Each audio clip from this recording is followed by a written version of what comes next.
नमस्कार मित्रों, मैं आपके समक्ष पेश हो रहा हूं और एक नया वीडियो लेके। आप पीछे देखते ही होंगे, ये एक वृद्धाश्रम है और श्री नवचेतन अंधजन मंडल संचालित वृद्धाश्रम है और ये वृद्धाश्रम आया हुआ है भचाऊ में। मित्रों, ये भचाऊ क्या है मैं आपको बता दूं। आपने तारक मेहता का उल्टा चश्मा सीरियल जरूर देखी होगी। उस सीरियल में हर बार जेठालाल भचाऊ भचाऊ का नाम पुकारते हैं और वो यही भचाऊ है जिस भचाऊ में मैं आया हूँ। भचाऊ एक कच्छ डिस्ट्रिक्ट का एक तहसील है।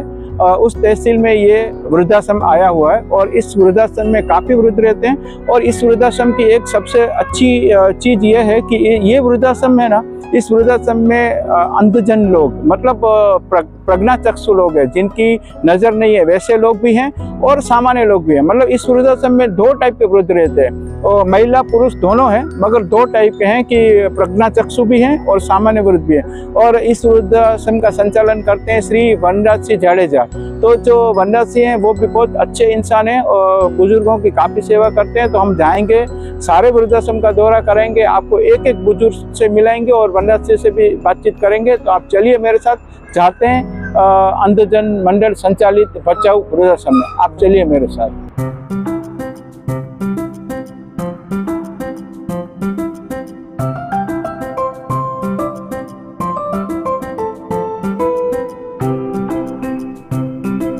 मित्रों, आज हम यहाँ पे आए हैं, एक वृद्धाश्रम है। ये वृद्धाश्रम ऐसा वृद्धाश्रम है जिस वृद्धाश्रम में प्रज्ञाचक्षु लोग भी हैं और सामान्य लोग भी हैं। तो ये समझो ना कि 2 in 1 वृद्धाश्रम है और इस वृद्धाश्रम का संचालन वनराज सिंह बापू कर रहे हैं। जय माता जी। जय माता, जय माता। जरा आप हमारे श्रोतागण को बताइए किस प्रकार से ये वृद्धाश्रम ये संस्था 76 से चालू हुआ है। ओके। एक छोटा आप सामने देख रहे हैं, जो गेट के बगल में एक छोटा रूम बनाया था, एक ही रूम बनाया था। उसमें 5 वृद्धों को रखे थे। ओके। धीरे धीरे संख्या बढ़ती गई, तो धीरे धीरे ये काम बढ़ता गया। और भूकंप के बाद, भूकंप से पहले ये सब अभी आपने देखा, वो सब जगह पे रूम थे। वो भूकंप में सब गिर गए और भूकंप में हमारे यहाँ 7 बुजुर्गों का डेथ भी हो गया था।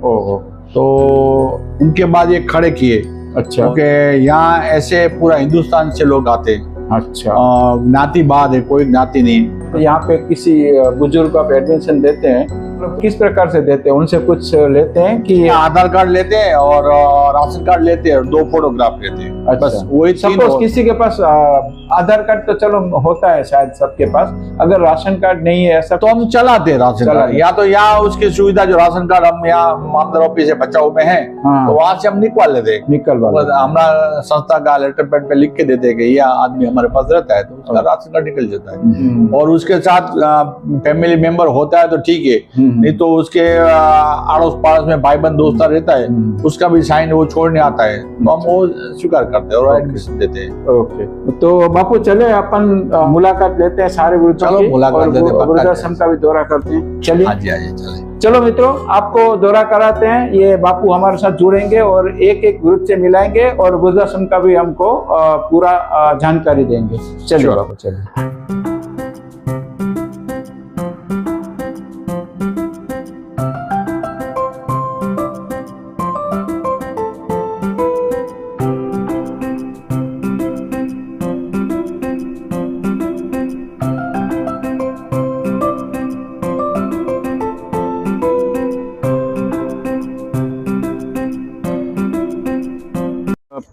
गर्मी का माहौल है और इतने सारे पेड़ पौधे यहाँ पे हैं। सब लोग बाहर हैं, देखिए सारे लोग बैठे हैं। चलो मिलते हैं उनसे। क्या नाम है आपका? प्रभुलाल। प्रभुलाल, कहाँ के रहने वाले हैं? वाडिया। अच्छा, कितना समय हुआ यहाँ पे? હવે 2 સાલ હવે થશે 5મા મહિનામાં। साल 2 વર્ષ થશે તમને? કેવું લાગે છે? કેવું આનંદ આવે છે બાપુ કરી? આનંદ છે ને બાપુ કે? હા, પડતું નથી। હે? હા, પડતું નથી અમને। अच्छा, અહીંયા કને ખુશી છે, આનંદ। ઘર ભૂલી ગયા ને? તમને જોઈને એવું લાગતું નથી કે તમે વૃદ્ધાશ્રમમાં છો? ના, એમ તો લાગે, પણ આવી સુવિધા ઘરે અમને ન મળે। ખુશખુશાલ। તો આપ અહીંયા કેવી રીતે આવી ગયા? અહીંયા ઘરે કોઈ છે નહીં તમારું? ઘરે કોઈ ના, નથી। મારા મા બાપ નથી। શું નામ છે તમારું? चंदूलाल। चंदूलाल। Okay okay. सिंधी हैं आप? हाँ। कहाँ के? पाकिस्तान के? हैदराबादी। चलो चलो, अच्छा लग रहा है यहाँ पे? हाँ, अच्छा लगता, पर हमारा कोई नहीं आगे पीछे। जिसका कोई नहीं उसका ईश्वर। आपका घर नहीं है तो इधर आपको घर मिल गया ना। बापू आपकी देखभाल करते हैं कि नहीं? चलिए, जय श्री कृष्ण। जय श्री कृष्ण। શું નામ છે આપનું? મારું રામભાઈ. રામ, બરાબર. કેટલા સમયથી છો દાદા તમે અહીંયા? અહીંયા મને 3 મહિના થયા એમ. હમણાં જ આવ્યા છો? 3 મહિના થયા. ઓકે, મજા આવે છે ને? બહુ મજા છે. ગાના બાપુના વાતમાં શું બે દિવસ કામી કાંઈ ન હોય. પૂજા રાતનો પણ પૂજા આવે, પૂજા કરવા. ગાંધીધામની અસ્થિ છે. અચ્છા, વેલસેટ છે એ રાખે છે. પછી કે મને તમારે ભેગું નથી રહેવું. અહીંયા આ ભાઈ અહીંયા અઠવાડિયું થશે તો ચવાણું મગાવશે, સમબુસા મગાવશે, બધાને ખવડાવશે. હમણાં શું ખવડાવ્યું? સુખી વૃદ્ધ છો. યસ, ભગવાન દયા છે. તમારી દયા છે બાપુ. પકવાન. અચ્છા, પકવાન બધા માટે, એક માટે નહીં. પોતે એકલા નથી ખાતા, બધા 70 છે 71 જણા માટે. તમે છે ને, તમે જલારામ બાપાના વંશજ. જલારામ બાપા. Yes yes, Jalaram. અમે ખાઈને રાજી ખરાવીને બધે ખાઈને પછી कांति कांति भाई कहाँ के रहने वाले हैं? गांव फरादी मांडवी तालुका। मांडवी से। और अभी रहने का भुज में सर। अच्छा, और यहाँ कब आए आप? आज आया। आज ही आए? आज ही आया। पहला दिन है? पहला दिन है आज सर। मित्रों देखो, ये जो वृद्ध हैं वो आज ही आए। अच्छा, को मार गया, वो प्रॉब्लम था।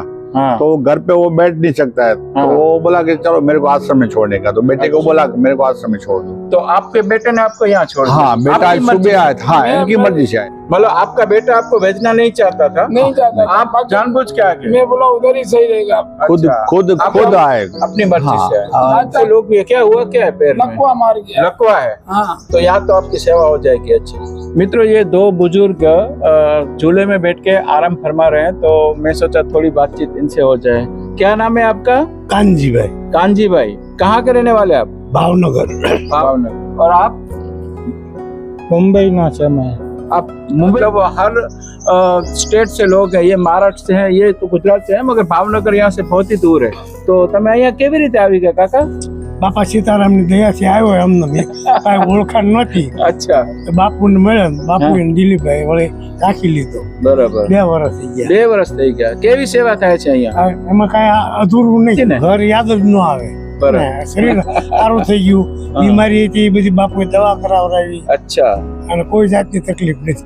मित्रों देखो, ये बुजुर्ग को 2 साल हो गए, भावनगर से आए। ये बता रहे थे कि मेरी ट्रीटमेंट भी बापू ने करवाई, पूरी दवाई करवाई। अभी आप इनको देख के आपको लगेगा नहीं कि इनको कोई प्रॉब्लम। देखो कितने स्वच्छ व्हाइट कपड़े पहने हुए हैं, दाढ़ी बाटी भी की हुई, एकदम क्लीन है। मतलब इनसे ही पता चलता है कि लोगों की कितनी अच्छी सेवा हो रही है। इस वृद्धाश्रम में ऐसे 5 पोर्शन है अलग अलग प्रकार के, और इतने स्वच्छ है, आप देखोगे तो आपको पता चलेगा। देखो, और दूसरी अच्छी बात मैं आपको बता दूं, ये जो रूम है, रूम के हर रूम के सामने ऐसे बेंचेस लगे हुए हैं, ताकि शाम को वृद्ध यहाँ बैठ के आराम से एक दूसरे से बातचीत कर सकते हैं। और इस वृद्धाश्रम में 175 मतलब 175 लोगों को एंट्री मिल सकती है, इतनी जगह है इन लोगों के पास। अभी भी इस वृद्धाश्रम में काफी जगह है। अगर कोई वृद्ध आना चाहता तो मैं आपको बाद में उसकी डिटेल दूंगा। मित्रों देखिए, मैं जिस रूम में आया हूँ ना, और एक रूम में 4 लोग रहते हैं। और ये जो विंग है, मतलब ये जो पोर्शन है, इस पोर्शन में एक रूम में 4 लोग इसलिए रखे हैं कि इस पोर्शन में सारे प्रज्ञाचक्षु लोग हैं। देख रहे होंगे यहाँ पे ऊपर पत्थर रखा है। ये पत्थर क्यों रखा है कि इस बेड को ऊंचा किया गया है। क्यों ऊंचा किया गया है? ये जो बुजुर्ग हैं उनके पैर हमेशा लटकते रहने चाहिए, क्योंकि उनको पैर में इश्यू है। डॉक्टर ने बोला है कि उनके पैर हमेशा लटकते रहने चाहिए, इसलिए इनको थोड़ा ऊंचा किया। तो आप सोचो कितनी अच्छी तरह से देखभाल करते। जय श्री कृष्ण। जय श्री कृष्ण। कैसे हैं आप? बस मजे में। क्या नाम है आपका? मेरा नाम लक्ष्मण भाई। मराठी अच्छा, महाराष्ट्रियन है। कहाँ से है, मतलब महाराष्ट्र में? जलगांव जिला। जलगांव से। हाँ। अच्छा, कितनी उम्र कितनी है आपकी? उम्र तो 79 उम्र। अच्छा, 79। हाँ। Okay okay. और इधर कितने समय से हैं आप? यहाँ 30 साल से ऊपर हो गए हैं। 30 साल से ऊपर हो गया? हाँ, 30 साल से ऊपर हो गया। 30 साल हो गया? हाँ, 30 साल हो गए। मित्रों देखो, ये जो बुजुर्ग है वो 80 के आसपास है, 79 एज है उनकी, अभी 80 होने वाली है। और इनकी नजर भी नहीं है, और यहाँ से 30 साल से ये यहाँ वृद्धाश्रम में है। तो आप सोचो, कोई 30 साल तक अगर वृद्धाश्रम में रहता है और 80 साल तक वो जीता है, मतलब आप सोच सकते हो कि उनकी सेवा कितनी होती हो। आपको सेवा कैसी लग रही है यहाँ सेवा पे? सेवा बहुत अच्छी लगी है। हाँ हाँ और दवाखाने में ले जाते हैं। मित्रों देखो वृद्ध कितने स्वच्छ है, मतलब उनके कपड़े भी देखो कितने अच्छे हैं और बेड भी देखो इतने स्वच्छ। जय श्री कृष्ण। जय श्री कृष्ण। कैसे हैं आप? बहुत बढ़िया है। बढ़िया। हाँ, आप कितने साल से हैं यहाँ पे? मेरे को 10 पूरा हो गया, 11वां चालू है। अच्छा। 11 साल। 11 साल से। कहाँ से हैं आप? मैं कठलाल, जिला खेड़ा। खेड़ा से? हाँ। गुजरात से? हाँ, गुजरात से। साल हो गया। आपको कैसी सेवा कर रहे हैं आप? अच्छी कर रहे हैं, बहुत अच्छी। देखो आपके बाजू में बैठे हैं, पता है आपको? हाँ, आवाज सुना था। जय में बोला था। मैं आपका हाल चाल पूछने आया हूँ। मैं सिंधी हूँ एक्चुअली। अच्छा। हाँ, मेरी सरनेम जेठवानी है। आप हिंदी अच्छी आती है आपको? तो मेरे को सिंधी भी आती है। तमा चो तमा सिंधी में गाना है। हाँ, तो बोले मुझे वांधो ना है। अच्छा, एक जरा आई हुई ना, अच्छा। फेरा कुछ फेर कान है, कुछ फेर कान ना। है। ठीक है, ठीक है। हाँ। आप खुश रहो हाँ। और ऐसे ही हंसते रहो, हम यही चाहते हैं। हाँ, मेरे बनाए हुए गीत आपको बता। सुनाओ। वो कुर्बानी का फिल्म का गीत आता है। क्या? पैसा हो पैसा, कैसा ये पैसा, हर कोई चाहे जग में पैसा ही पैसा। जय अम्बे। वाह वाह वाह, बहुत बढ़िया, बहुत बढ़िया। कृष्णा, कैसे हैं आप? अच्छा, क्या नाम है आपका? Francis Francis Rosario. Francis Rosario. Francis Jacob Rosario, अच्छा, कहाँ के रहने वाले हैं? मुंबई। मुंबई के। कितने साल से यहाँ रह रहे हैं? 5 साल हो गया। 5 साल हो गया। कैसा लग रहा है यहाँ? यहाँ बहुत अच्छा है, फर्स्ट क्लास एकदम। अच्छा, मजा आ रहा है? Very good. Very good. मित्रों देखो, मानवता का बहुत बड़ा एग्जाम्पल मैं आपके समक्ष पेश करने जा रहा हूँ। ये भाई है, इनका नाम है गनी भाई। ये मुस्लिम है और ये भी ब्लाइंड है, मतलब उनको आंखों से दिखता नहीं है। और 2 भाई हैं, इनका एक छोटा भाई भी है। तो बापू ने दोनों भाइयों को यहाँ पे आसरा दिया और इतनी अच्छी तरह से ये रहते हैं। मित्रों, मुझे यहाँ पे एक चीज़ बहुत अच्छी लगी कि यहाँ पे सर्वधर्म संभाव का माहौल मुझे लगा। और केवल मानव धर्म में यहाँ मानते हैं, बस मानव है तो बस यहाँ आना। जब हिंदू मुस्लिम सिख ईसाई जैसा कुछ भी नहीं है, जो भी इंसान है यहाँ पे आ सकते हैं। ये भाई मुस्लिम है, वैसे एक क्रिश्चियन भाई भी मुझे मिले। मजबूर इंसानों को यहाँ अच्छा आसरा देते हैं। और यहाँ कृष्ण भगवान की सीरियल चल रही है, वो देख के आनंद। इटली ले रहा हमारा दीकरा, તમે દો રે, અમે ખાઈ રહ્યા, દુઆ દઈ રહ્યા, તમારા બાળ બચ્ચાને હો ભગવાન बापू तुम्हारी सेवा એ બાપુ તમારા ભગવાન અમારી સેવા કરે, અમારે મને ભગવાન है। चलो चलो मित्रों, देखो देखो माजी कितना खुश हो रही है, बोलती हमारे लिए भगवान है। बापू को वो भगवान मानो। कितनी उम्र से माजी तुम्हारी? ભાઈ મને ખબર નથી, છનોમાં 6 મહિનાની હતી। મારી માં કહેતા હતા, મને કાંઈ ખબર નથી મારા દીકરાને। હવે જો તને કહું, જન્મ તારીખ મરણ તારીખ હવે નીકળીએ, પેલા કાંઈ કાંઈ નતું। નતું, કાંઈ તો નતું। પછી અમને ખબર નથી મારા દીકરા। बराबर। माजी की उम्र है ना कम से कम 85। દુઃખ હતું એવું હોખાયું તો મને આનંદ લીલા લાગેલી। मित्रों, गुजराती में माजी ये बता रही है कि कितनी उम्र है वो तो मुझे पता नहीं थी। जब से यहाँ आई है तब से उनको इतना सुख मिल रहा है कि हमें कुछ पता ही नहीं चला। અવતાર નવો થઈ ગયો। नया अवतार मिल गया ऐसे बता रही બહુ है। લે રે મારા। आशीर्वाद આપજો माजी। પગે લાગવા ભગવાન। તમે અમારા માં જેવા છો, તમને પગે કેમ ના લાગે? हाँ, તમને બધા રામ દેરા તમને जय माता दी।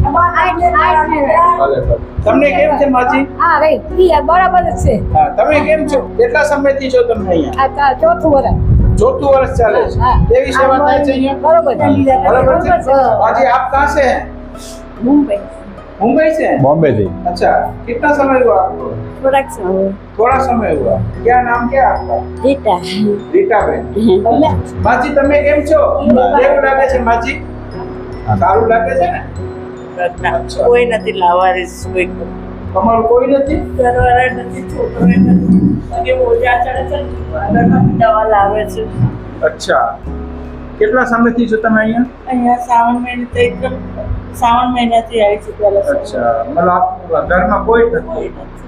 મારા છોકરા 15 વર્ષ થયા ગુજરી ગયે अच्छा। અને મને છે ને મારા ઘરવાળા 2019 માં ગુજરી ગયા હતા, બીજા મહિનામાં। તુલસી પાચમના દિવસે અને છોકરો તો ચૈત્રમ પહેલો નોરતું જન્મ તારીખે મરણ તારીખે બ્રાહ્મણ છે ભાઈ જાને જો બેન એવું છે જીવન મૃત્યુ ઈશ્વરના હાથમાં છે ઉપરથી બધું લખાઈને જ આવે છે આપણે એમાં કાંઈ ચેન્જ નથી કરી શકતા પણ જેટલો સમય આપણે ધરતી પર રહેવાનું લખેલું હશે ને એટલું જ રહી શકશું આપણે કાલે શું થઈ જશે કોઈને ખબર નથી અહીંયા કેવી સેવા કરે છે અહીંયા તો વાગડમાં લઈ જાય છે મારે પગે ઓજા આવે છે ને ત્યારે વાગડમાં લઈ જાય છે દવા લે છે ગાડીમાં લાવે છે મારાથી બહુ ચલાતું નથી ના ના કાંઈ વાંધો અને અમારી ગાડી જાય જો અહીંયા આવા બાપુ જેવા દેવ જેવા માણસો અહીંયા છે તમારી ચાકરી કરવા માટે 81 વર્ષ થયા 81 वर्ष मित्रों ये माँ जी की उम्र 81 ईयर्स है और माँ जी बता रहे उनका कोई नहीं है उनके बेटे भी गुजर चुके हैं उनके हस्बैंड भी गुजर चुके हैं बिल्कुल लावारिस है माँ जी और यहाँ आके उनको आसरा मिला उनकी तबीयत भी खराब है पैर में प्रॉब्लम है बापू उनको खुद की गाड़ी में वाकर वेलफेयर हॉस्पिटल यहाँ पे वहाँ पे लेके इनका इलाज कराते हैं माँ जी बहुत खुश है मगर माँ जी आप रोना नहीं मित्रों देखो ये भोजनालय है आप देखिए कितनी अच्छी तरह से यहाँ पे भोजनालय को सजाया गया है सारे वृद्ध यहाँ पे आके बैठ के आराम से भोजन ग्रहण करते हैं कितनी स्वच्छ भोजनालय एक भी मक्खी कहीं दिखती नहीं है और आप नीचे जमीन में भी देखो कितने एक कचरे का एक तिनका भी यहाँ पे नहीं है इतनी अच्छी सुशोभित भोजनालय है और बहुत बड़ी भोजनालय है और बहुत बड़ा रसोई घर है और एकदम स्वच्छ रसोई घर है देखो बहनें यहाँ पे खाना पका रही है खाने की तैयारियां हो रही है रोटियां बन रही है यहाँ पे सब्जी भी बन गई है लग गई यहाँ पे ये खिचड़ी और ये रोटी और सब्जी है एक ये और इधर दूसरा सब्जी भी है दूध है और एक स्वीट जो अपने घर में जैसे रसोई बनाते इतनी स्वादिष्ट रसोई यहाँ पे बना के बुजुर्गों को खिलाते हैं बहुत बड़ा प्रार्थना हॉल है इस प्रार्थना हॉल में बुजुर्ग सब इकट्ठे होते हैं शाम को और सुबह में प्रार्थना करते हैं और कई बुजुर्ग ऐसे हैं जो गीत संगीत भी करते हैं भजन भी गाते हैं संगीत के साधन भी यहाँ पे रखे हुए हैं हारमोनियम तबला में आपको दिखाता हूँ आप आइए मित्रों देखो यहाँ पे माँ अम्बा की मूर्ति है और यहाँ पूजा करते हैं सारे बुजुर्ग आके देखो मित्रों कितना बड़ा प्रार्थना हॉल है आप देख लीजिए जब प्रार्थना का समय होता है तो सारे बुजुर्ग यहाँ पे आके भजन संध्या करते हैं यहाँ पे देखो हारमोनियम है ये तबला है यहाँ पे मंजीरा भी पड़ा हुआ है देख लीजिए देखिए यहाँ पे स्पीकर भी लगा हुआ है 1 2 एम्पलीफायर है मतलब पूरी व्यवस्था है मतलब जब बुजुर्ग बैठते हैं तो यहाँ से संबोधन करते हैं तो इतना अच्छा लगता है उन लोगों को भी बहुत अच्छा लगता है कि उनको लगता है कि हम कहीं मित्रों देखो ये आप देखते होंगे यहाँ पे फिजियोथेरापी सेंटर भी है और इस फिजियोथेरापी सेंटर में एक डॉक्टर को भी अपॉइंट किया गया है और इस फिजियोथेरापी सेंटर प्रॉब्लम में जो भी तकलीफ होती है उनकी ट्रीटमेंट फ्री में की जाती है इनके अलावा जो गाँव के लोग हैं जो बेचारे गरीब हैं जो फिजियोथेरापी की जिसको ज़रूरत रहती है मगर वो पहुँच नहीं पाते हैं और सरकारी हॉस्पिटल कई हॉस्पिटलों में ये सुविधा नहीं होती तो उनके लिए केवल 40 रुपये में ये यहाँ पे पूरी ट्रीटमेंट देते हैं तो बाहर से भी कई लोग आके ट्रीटमेंट कराते हैं अभी समय हो चुका है इसीलिए डॉक्टर साहब तो निकल गए उनका ड्यूटी खत्म हुआ मगर फिर भी मैं आपको थेरापी सेंटर दिखाता हूँ कैसे कैसे इक्विपमेंट है कैसे ट्रीटमेंट हो रही मैं आपको बताता हूँ अब चलिए मेरे साथ हूँ यहाँ देखिए और देखो ये 3 बेड लगे हुए हैं और यहाँ पे कर्टन भी है तो ये क्या है प्राइवेसी के लिए ये कर्टन जब बंद रहेगा ट्रीटमेंट चलेगी तो आप देखिए कितनी अच्छी सुविधा है वहाँ पे कुछ रखा हुआ है अभी डॉक्टर साहब होते तो आपको पूरी जानकारी देते ये क्या चीज़ है यहाँ पे लैंप है शायद इससे सेक देते होंगे ऐसा कुछ होता होगा और यहाँ पे भी देखो यहाँ पे भी इक्विपमेंट रखे हुए हैं यहाँ देखिए ये रहे और यहाँ पे बड़ा बॉल जैसा कुछ है ये भी कुछ है वो भी कुछ होता होगा शायद और देखो ये फुट मसाज के लिए ये है यहाँ पे जो पैरों में अगर कुछ तकलीफ है तो उनकी यहाँ पे ट्रीटमेंट होती है इसके अलावा ये शायद ये भी कुछ है अभी हाँ मैं आपको बता नहीं सकता क्या तो मतलब मेरा कहने का अर्थ ये है देखो यहाँ पे भी इक्विपमेंट है ये सारा है मतलब फिजियोथेरापी में जो भी ट्रीटमेंट में जो भी इक्विपमेंट की जरूरत पड़ती है वो सारे इक्विपमेंट यहाँ पे है ये दूसरा पोर्शन है फिजियोथेरापी सेंटर का दूसरा पोर्शन है इसमें भी सारा दिया हुआ है यहाँ से चल के यहाँ से उतरना मतलब अच्छी तरह से ट्रीटमेंट की जाती है यहाँ ये भी रखा हुआ है ये भी भारी है अगर किसी का हाथ ऊपर नहीं होता है तो यहाँ से शायद करते हैं मुझे ऐसा लग रहा है ऐसा ये भी कुछ है किसी चीज़ की कमी नहीं आप सोचो इतना सारा बिल्कुल फ्री, कोई चार्ज। देखा मित्रों, हमने पूरे वृद्धाश्रम का आपको दौरा करवाया। बापू हमारे साथ चले थे, पूरे वृद्धाश्रम में हमारे साथ घूमे, एक एक बुजुर्ग से हम लोगों को मिलाया। तो बहुत ही अच्छा और बहुत बड़ा वृद्धाश्रम है। इतने बड़े वृद्धाश्रम का मैनेजमेंट करना ये एक चुनौती होती है।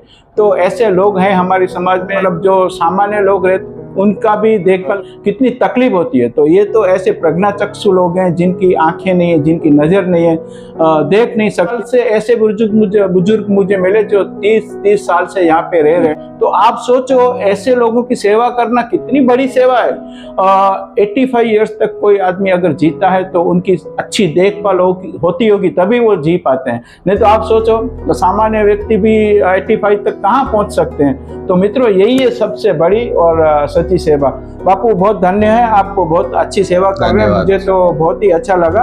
और बापू आपसे एक चीज मैं पूछना चाहूंगा कि आपका यहाँ पे क्या क्राइटेरिया, आप बुजुर्गों को कितने साल तक एडमिशन देते हैं और कैसे देते हैं, क्या क्या आपको रिक्वायरमेंट? अभी हमारी संस्था में पूरा हिंदुस्तान से कोई भी लेडीज और जेंट्स कोई भी एंट्री ले सकता है। उसका क्राइटेरिया में 50 साल से ऊपर कोई भी होगा। अच्छा, 50 साल से ऊपर है। और कोई भी ज्ञाति का, कोई ज्ञाति बाद एक क्रिश्चियन हो, हिंदू, मुस्लिम, कोई भी हो, इसका क्राइटेरिया हमारे पास नहीं है। और एंट्री में 1 रुपया भी चार्ज हम नहीं लेते हैं। ओके। उनके हिसाब से 4 टाइम खाना मिलता है। सुबह 7 बजे नाश्ता और चाय मिलता है। 10 बजे और दूसरी चाय मिलती है। 11:30 बजे रोटी, दाल, भात, साग और एक टाइम मिष्ठान और एक फरसाण मिलता है। ओके। दोबारा 2:30 बजे चाय और नाश्ता मिलता है। ओके। अभी समझो कि 6:15 बजे, अभी 6:30 बजे बेल पड़ेगा। तो 6:30 बजे खाना अभी रेडी है। बाद में 8 बजे वो भजन कीर्तन चालू हो जाएगा। ओके। 8 से 9 सब बुजुर्ग, ये आपने हॉल देखा, वो हॉल में इकट्ठा होते हैं और उसमें से बहुत सारे भजन गाते हैं। अच्छा। हाँ, खुद बोलते हैं, खुद बजाते हैं, पेटी भी खुद बजाते हैं और तबला भी खुद बजाते हैं। अच्छा। तो वो हिसाब से ये संस्था में आनंद से रह रहे। और मुझे मित्रों एक चीज अच्छी लगी जो मैं आपके साथ शेयर करना चाहूंगा कि इस वृद्धाश्रम में क्राइटेरिया एज का केवल 50 साल से ऊपर होने चाहिए। और ये एक बहुत अच्छी चीज है, क्योंकि मुझे जब मैं वीडियो डालता हूं तो कई कमेंट्स आते हैं कि मैं 55 साल का हूं, मैं 58 साल का हूं, मुझे कहाँ एडमिशन मिलेगा। तो मित्रों, ये वीडियो आप जरूर देख लीजिए। और इसमें 50 साल से ऊपर का क्राइटेरिया है। और दूसरी बात, इस वृद्धाश्रम में किसी भी बुजुर्ग को एक पैसा नहीं देना है, फ्री में एडमिशन मिलता है। खाली उनको आधार कार्ड उनको चाहिए, बस आधार कार्ड दे दो और एडमिशन ले लो। और केवल इतना नहीं है, खाना पीना तो है, आपकी देखभाल भी होगी। ऊपर अगर किसी बुजुर्ग को जरूरत है चिकित्सा की, मतलब राजकोट तक लेके जाते हैं मेडिकल में। एक बुजुर्ग का जो रंगोली हुआ था इधर, अच्छा, तो यहाँ भुज में नहीं हुआ ट्रीटमेंट, तो मैं उसको राजकोट लेके गया। तो ये भी आपकी संस्था की? हमारी संस्था, हमारे पास गाड़ी है, वो गाड़ी में हम लेके जाते हैं। वो आदमी उनके साथ जाता है और वहाँ भी ट्रीटमेंट करता है। और पूरा संस्था खर्चा उठाती है। अहमदाबाद तक भी बुजुर्ग को हम लेके गए। अच्छा। कोई भी यहाँ ट्रीटमेंट नहीं होता या कच्छ में नहीं होता है तो हम अहमदाबाद और राजकोट 2 सेंटर में लेके जाते हैं। अच्छा। तो उनकी सुविधा कराते। वाह वाह। और अंतिम दिवस 100 साल उसको खत्म हो जाता है, तो उसका जो फैमिली में बेटा हो, बेटी हो, कोई भी होगा, हम उसको फोन करते हैं कि भाई तुम्हारा बुजुर्ग एक्सपायर हो गया, 100 साल हो गया है, तो आप आते हो या तो लेके जाते हो। जो वो ना बोले तो हमारे यहाँ शमशान में हमारे ये बुजुर्ग लोग जाते हैं और हमारा स्टाफ लोग जाते, उसको अग्नि संस्कार करते हैं। जीते जी तो उनकी सेवा करते ही हैं, मगर उनको जब 100 साल हो जाता है, उनका जब अंतिम श्वास जब वो लेते हैं, तब भी उनकी पीछे की क्रिया भी ये लोग करते हैं। तो कितनी मानव सेवा ये करते हैं, इससे बड़ी सेवा और क्या हो सकती है। मित्रों, मैं मेरे भारत देश के वासियों को ये कहना चाहूँ, आपको अगर सच्चा पुण्य कमाना है तो आप इस संस्था को आप जरूर डोनेशन दीजिए, क्योंकि आपका जो डोनेशन है वो ईश्वर को मिले बराबर रहेगा। क्योंकि हम ईश्वर की भक्ति करते हैं, उसकी आराधना करते हैं, मंदिर में जाके हम भगवान के ऊपर चढ़ावा लगाते हैं। ऐसे कार्यों में अगर आप अपना पैसा दोगे, ऐसे कार्यों में अगर आप सहयोग करोगे, तो वो ईश्वर उसमें और ज्यादा खुश रहेंगे। तो मैं आपसे निवेदन करूंगा, कृपया करके आप इस संस्था को जितना हो सके ज्यादा से ज्यादा डोनेशन दीजिए, ताकि ये संस्था और अच्छी सेवा कर सके। हम जब यहाँ आते हैं, ये सब देखते हैं, इतना दौरा करते हैं, हम हमारी आंखों से जब देखते हैं और एक एक लोग से बात करते, तब पता चलता है कि सेवा क्या होती है, कैसे होती है। तो मित्रों जरूर आप इस संस्था को डोनेशन दीजिए। आप इस संस्था को किस प्रकार से डोनेशन दें, यहाँ पे मैंने एड्रेस भी दिया हुआ है, पूरा एड्रेस है।